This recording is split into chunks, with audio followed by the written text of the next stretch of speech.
Yo guys, what is up? Max here in Diablo 4 video, and today we're going over everything you need to know if you plan on playing Druid in Season 2. We're going to be talking about the best leveling build. We're going to be talking about what builds are going to be performing better at Endgame and which builds are going to be performing worse. And we're also going to be talking about new uniques that are going to allow for brand new Druid builds and a Druid build that I'm going to be proposing at the end of the video that I think is going to be really cool and like very unique, which is going to be a poison dot build, doing it quite differently. I hope you guys enjoy the video. Let's get right into it. So the number one thing to understand for leveling this season is that dopamine tunnels or domain tunnels is going to be, without a doubt, the best experience farm. Obviously, you can level however you want if you want to do this activity, that activity. But for those of us that are going to be blasting to 100, Domain Tunnels was the best experience farm last season.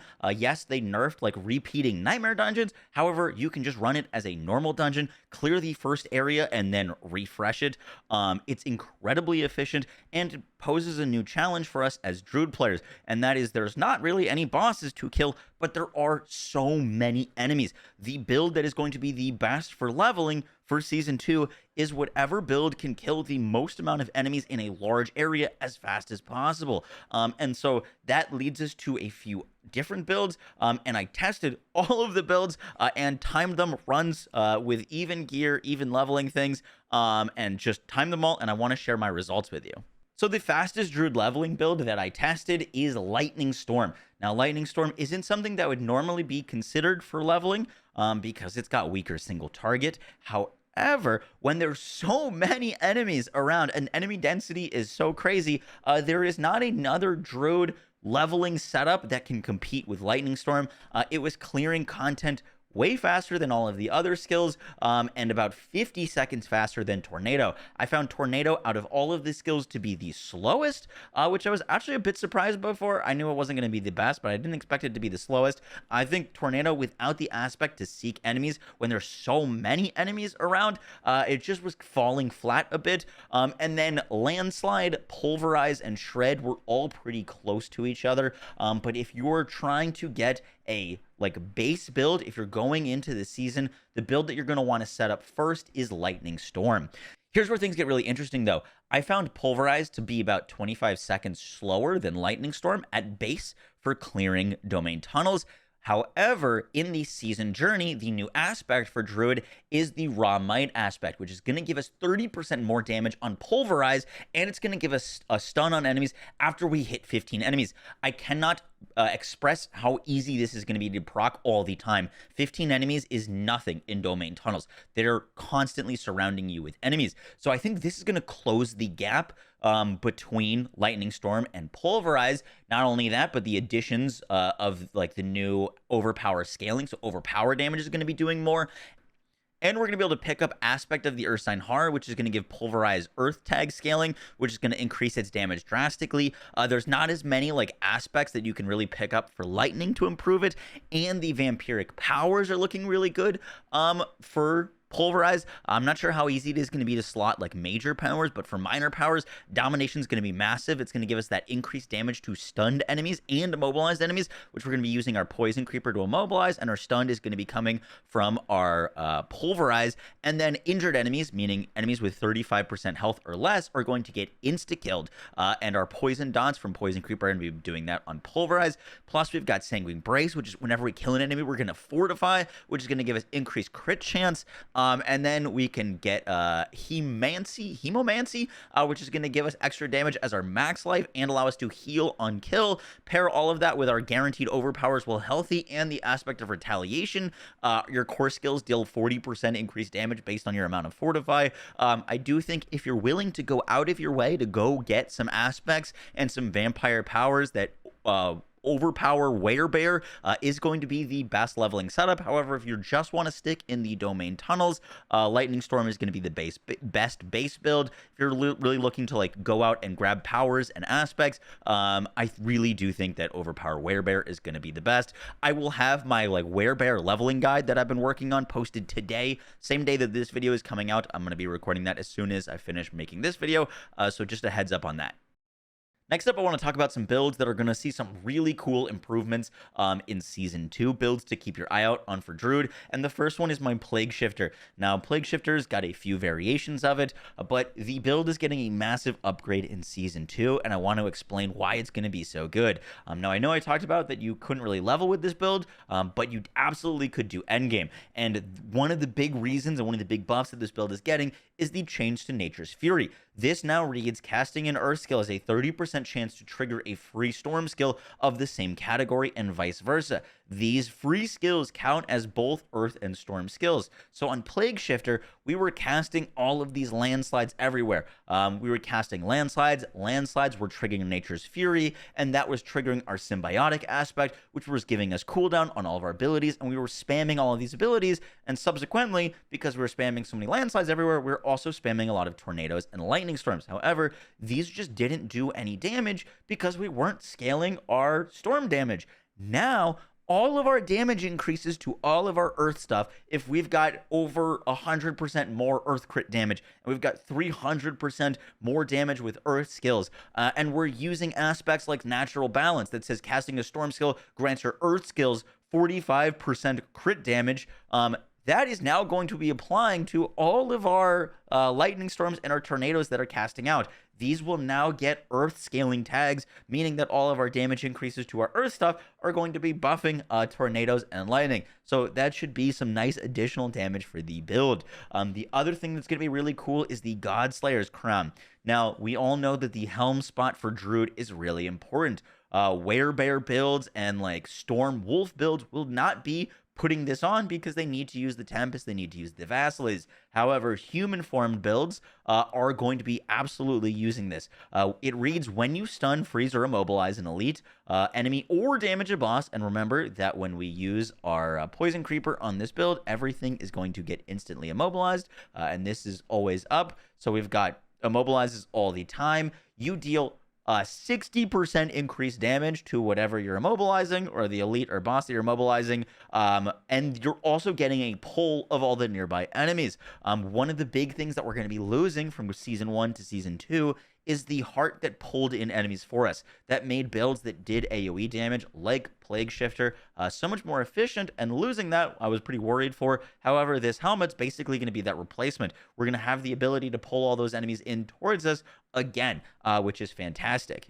And the other thing to mention is our vampiric powers. Hectic's going to be really nice. Every time we cast a basic skill, or every 5 basic skills, we get 2 seconds of cooldown on one of our abilities. We've got Domination, which you deal 24% increased damage to enemies who are stunned, immobilized, frozen, or feared. With the landslides, those immobilize. Our Poison Creeper immobilizes. And if they're injured and not an elite, they're instantly killed. If I'm not mistaken, injured is 35% HP or lower. All of our little like dot ticks from our Poison Creeper and our like spreading poison, now if they tick and an enemy's low health, they're going to be instantly dead.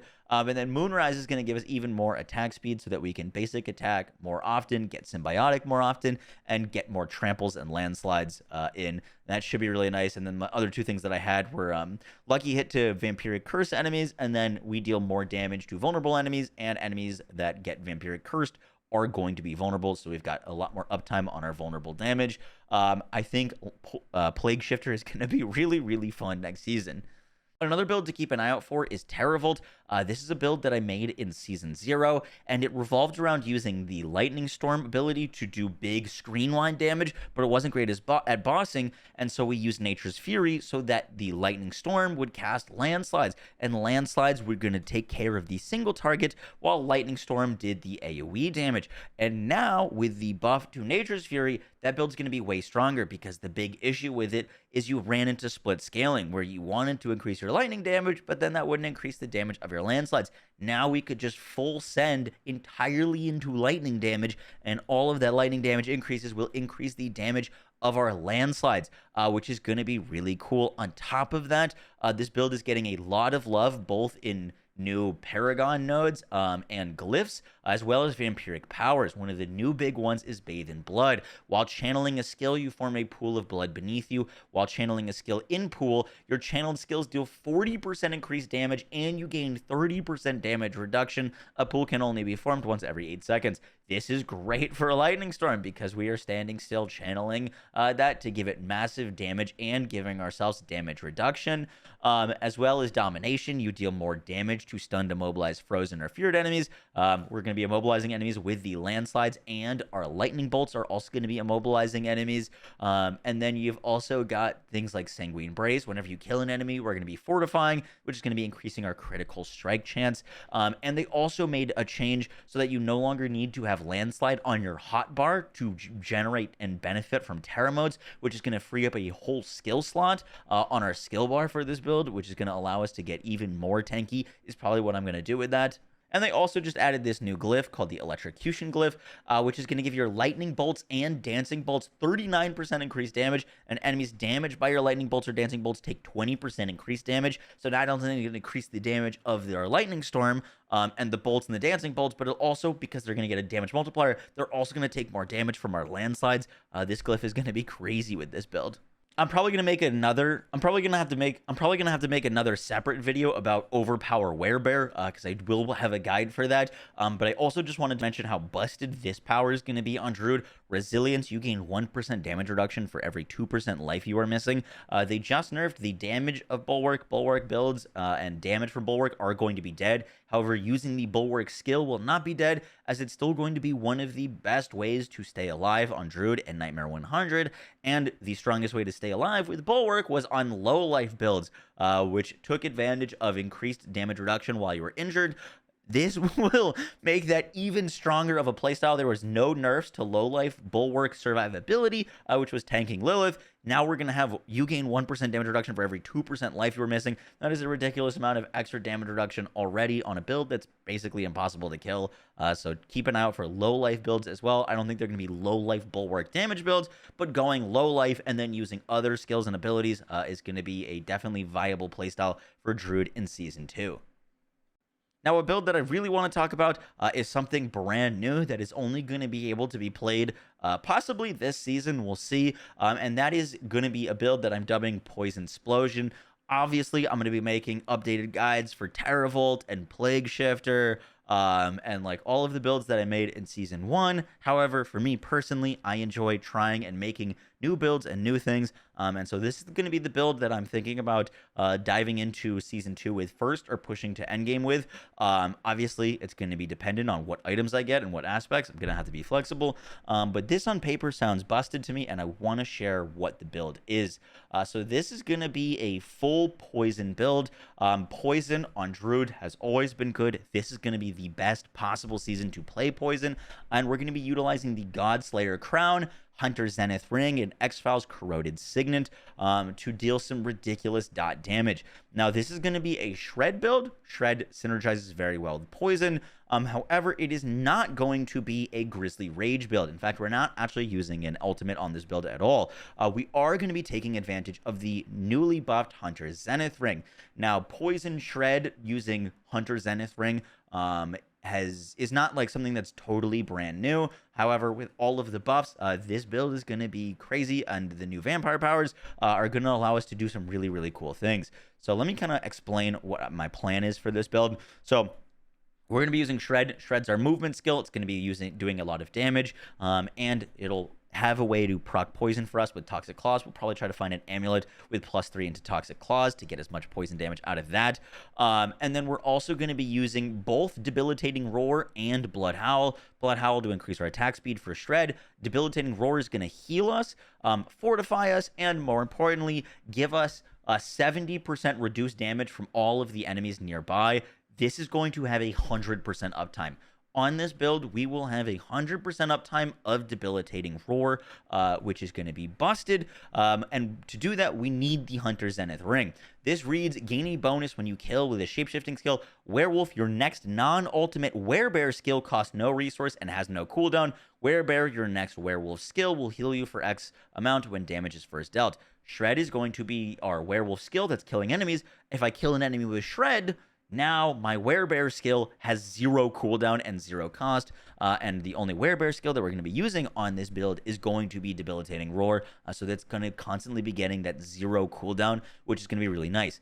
Then we're full spec into poison creeper and Call of the Wild to get as much poison damage as we can. Once again, this is a dot build. We're going to be using the newly buffed rabies, which just got a pretty sizable buff, not only to its damage, but also, well, technically its spreading stayed the same, but it got a buff to its damage, and then we're not going to be using an ultimate. I do think I'm going to be using Bestial Rampage for the attack speed, because we're constantly going to be swapping between bear form and werebear form, and we should be able to keep up both this 25% attack speed for 15 seconds and the 30% increased damage whenever we're a werebear. The werebear part I'm going to have to test with if we can fully keep that up. If not, we'll just be using the newly buffed Lupine Ferocity. But the idea with this build is dashing in, poison creepering, rabies, all the enemies, hitting them with a ton of dots, and then blurred beasting to explode all of those dots. Blurred Beast is insane. It's always been really good. It's still the #1 Lilith killer. However, using it for mobbing can be a little bit hit or miss. Now we're going to get ridiculous amounts of poison damage. So what we're going to be using on this is we've got Flowing Veins. You deal 60% increased damage over time to enemies that are moving or affected by Vampiric Curse. Metamorphosis is going to give us another source of Unstoppable, which is going to be really nice for the build whenever we evade. Deal more increased damage to vulnerable enemies. But here is where we get really cool. Infection. Hitting an enemy with direct damage inflicts them with pox. Inflicting pox 8 times on an enemy expunges their infection, dealing 70% poison damage. So Infection is going to give us more poison damage. Flowing Veins is going to give us 60% more damage over time. Coven's Fangs is going to give us 52% increased damage with our companions on crowd-controlled enemies. Poisoned enemies will be slowed. Our Vine Creeper is going to immobilize enemies. So now I've got 52% increased poison damage on anything that gets hit with my Vine Creeper, and I can inflict Vampiric Curse with it. And then we're going to be using X-Files Corroded Signet, which is going to give our damage over time a chance to erupt, dealing damage to nearby enemies. So we Blurred Beast into a pack. Boom, they explode. All of the dots explode. And Godslayer's Helm, whenever we stun, freeze, or immobilize an elite or damage a boss, we're going to pull in all those enemies. So we're going to be pulling in everything for these big dot explosions and giving us another damage increase. And we can only use the Godslayer on builds that aren't going to be using Tempest Roar or Vassalese. So we're not going to be using a like rampaging werebeast druid for this, one because it just got nerfed, and two because I really want to use this new Godslayer unique. And then we've basically got a pretty standard shred poison build setups with the rest of our aspects. Guys, that is going to do it for the video. If you're looking to play a druid in Season 2, I'd recommend leveling with Lightning Storm or Pulverize. I will have full build guides for those. For Endgame, Plague Shifter 3.0 is going to be crazy. Terravolt's going to be nuts. The new dots with Poison Explosion, I think, are going to be really cool. Obviously, Tornado's always going to be really good. Tornado is just a staple of Druid. To be honest, I don't think that build's ever going anywhere. And then Overpower Werebear is also going to be very strong. I will have a separate video for that because there's a lot to explain with the new Overpower mechanics. So keep an eye out for that. But yeah, if you're like feeling worried about Druid, I honestly wouldn't be. I do think that the class is probably going to be easily top 3 classes. I do think most likely that Rogue and Necro are probably going to be the top classes, but we shall see. I know I will be absolutely blasting on Druid. So you guys, I hope you enjoyed the video. I know it was a long one. Let me know if you stayed for the whole video, just because I like to know if these long videos actually work, if people really make them through, because I know sitting through a long video can be pretty difficult. So yeah, I will catch you on the next one, and stay tuned for more Druid guides. Peace.